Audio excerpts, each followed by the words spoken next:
Hi, I'm Brett Parker, Multimedia Specialist for National Provisioner Magazine. And today we're discussing the key to a great grocery store meat department. And here to help shed light on this subject is Anne-Marie Roerink, President of 210 Analytics. Anne-Marie, thank you so much for joining us today.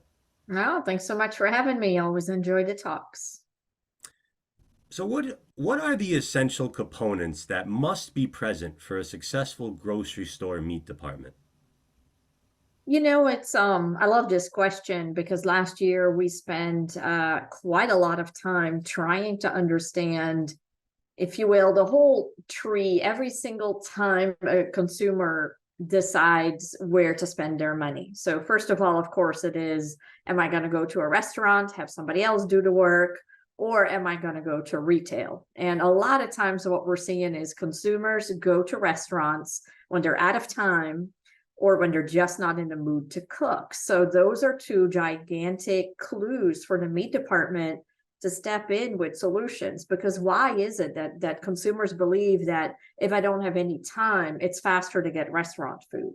I would argue maybe in this day and age, sure, with the delivery, you could truly get on the app or on the phone and order something and have it delivered while you do something else. But if you look at the amount of takeout versus delivery, by the time you get in the car, you do your takeout, I'm really not so sure that at the end of the day, you save a lot of time. So what we see in some of the other departments is to just really hammer home on how quick it is to make certain meals. Frozen, for instance, does that really, really well, where they show how fast a meal is. And then the next time the consumers fork off, if indeed retail wins the purchase, is really now which store do I go to? And I think that's the key to your question, right? How do you win as a meat department? And what we're seeing is that there is a massive reputation importance as it relates to the meat department, because ultimately in this market it is about price, it's always about location. But in terms of the different departments that help people decide, am I going to go left out of the neighborhood or right out of the neighborhood? The meat department is the most important department for people to decide on their store. So then that begs the question, of course, well, how do I determine reputation? How can I optimize my chances that people come to me? And that's really where we see three big areas emerge. And first is really the meat itself. Now, a lot of consumers think about the meat quality very differently than the industry does, right? We look at marbling, we look at the color, all these different things. Ultimately, consumers just a lot of times look for cleanliness, for a brand that they like. Some do know meat and actually look at that, but it's really having a very clean department, no blood everywhere, well-stocked department, having people available for service. So it's really about the product and the department itself. And really that in-stock availability is a really gigantic clue as well. How have grocery store meat departments changed significantly over the past decade, if at all? Yeah, well, a really good question, because if we think about grocery spending or meat spending, they're really almost the same. And we were to chop it up across generations. So let's take $100 of meat spending. About 30 out of the 100 are spent by boomers. About 33 out of the 100 are spent by Generation X. So those between, I would say, mid 30 and mid 40-ish. No, mid 40 to mid 50. And then the rest is split up between millennials and a teensy tiny bit in Gen Z. So if you think about that, over the last 30 years, the meat departments have really been catering to those boomers. They know meat, they love meat, they make roasts, they make meals that takes a lot longer and in the eye of the consumer are a little bit more complex in the kitchen than some of those heat and eat options that we have today. But really, since about 2, 3 years ago, the boomer is no longer the majority shopper. They're still really, really important to spending, but they're no longer the majority spender in the meat department. And that means that the meat department has to change. Some retailers have done that really well. Others are still working on that process. And a really easy example is looking at pork, where in the olden days, if you will, you had a lot of roast, you had a lot of true scratch pork that people would either marinate or truly prepare on their own, find their own veggies to go with it, etc. Whereas really it's moving towards those pre-marinated pork tenderloins that all you have to do is cut open the packaging, stick it in an oven dish, and off you go. And sometimes it's even done for you, where you can literally cook it in the little pan contraption that you buy it in. So that's really where some of the market is moving. And that's actually an interesting point too, because sometimes we talk about the volume pressure that we've seen in the meat department, but I think it's really important to also keep in mind that some of those dollars and pounds have moved to the deli department, where there are so many grab and go dishes now that have everything from a lot of chicken, of course, but also steak, pork chops, kebabs, you name it, it's in there. Now, are there major don'ts or sins to avoid when running a meat department? Oh, absolutely. There's always that question of, stack 'em high, let it fly, which was the old way of running the meat department. Get up at 3, 4 a.m. and stick all the inventory you needed in there for the day and see how it went. But now what we're seeing is, the shopping patterns just aren't the same anymore. And so we're seeing a lot more shoppers coming in late afternoon, early evening, or even. And when you talk to those shoppers, they often say, look, I work till 6 p.m. or I don't get out to the store until 7 p.m. The deli is closed, the meat department is empty.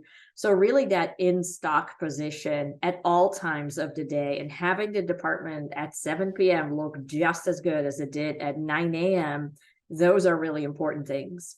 The other things to keep in mind is that service aspect of it, and that's a tough one. Sometimes it's easier to just be behind the glass and see how the shopper shops, but other times you have to engage because that's your opportunity to sell a little bit more. But at the same time, there's also such a thing as engaging too much, irritating the consumer, and where's the do, the don't. Then of course, package size variety is a tough one. Consumers love it because it allows them to search for the price point that works for them. And a lot of times in the meat department, you see that habit to make the packages just a little bit bigger. And that's a really tough conundrum right now. People are looking for smaller packages to balance their budgets, to adjust for their smaller households. So there's just a lot changing in the meat department depending on how people shop, who shops at your store, etc. You kind of touched down on this, but what would you say are the most significant consumer trends that affect how a meat department is run today? So, of course, affordability is the big elephant in the room. And whether we like it or not, meat is simply one of the more expensive items on everybody's plate, whether you look at the breakfast meats, the lunch ones, the dinner ones, etc. And so people are very actively balancing how they're going to make it to the end of the month on a paycheck that doesn't go as far as it used to. And that's what we're seeing in the meat department. We're seeing some strength right now in chicken, in grinds, in those kinds of things that are just a little bit cheaper on a price per pound basis. And that really goes back to, what does a good meat department look like? Well, there's people in there talking to the consumer, trying to still sell that steak, but perhaps offering to cut one big steak into 2 portions or whatever it is. So affordability, I would say, is the biggest one of all. But at the same time, I would argue that life is full of competing choices. And we see those competing choices in every single shopping trip and in every single shopper. So it's never just about cheap or low prices or just buying on price and promotion. It is always that combination between price and convenience, price and health, price and animal welfare. So all those things still play in. And that's where I think a big opportunity lies in terms of continuing to communicate and market, because those might be the reasons why people open up their wallet a little bit further, much like holidays are as well. And how do you see grocery store meat departments changing going into the future? I think, or I hope perhaps, I don't know which is the right verb to use, but I hope that we're going to see a less siloed approach to the meat department. And I feel like we've already seen that quite a bit. A lot of them are starting to integrate more produce items directly into the meat department. Let's just say corn next to the steak or twice baked potatoes next to the steak. I've even seen a recent Whole Foods that had an island case in their produce department with chicken in the produce department because chicken is so highly related to all the other produce purchases. So, really trying to figure out people don't just buy meat, they buy a meal. And what do those meals tend to be? What is that way to get that one extra item into the basket? And if that means bringing items into the meat department or bringing meat out of the meat department, whether that is into the deli, into produce, etc., I think those are where ultimately the meat department is going to move. I mean, there will always be a meat destination, but for those really looking for their meal ideas, all those cross merch displays I think are working really, really well.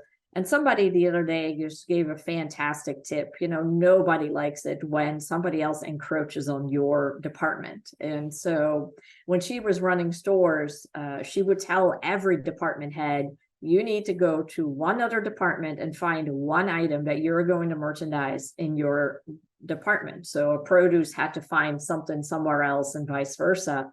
And that really gave people ownership because they had a vision of, I want to bring in corn to my meat department and I'm going to put it this way and I'm going to, put this signage up there. And that really worked gangbusters. So I think the area of collaboration with the consumer in mind, I think that's where the meat department is going to go. Great. Well, that's all the time that we have for today. Anne-Marie Roerink, president of 210 Analytics, thank you so much for joining us today. We really appreciate it. All right. Thanks so much for having me, and I'll see you next time. Yep, and thank you all for watching.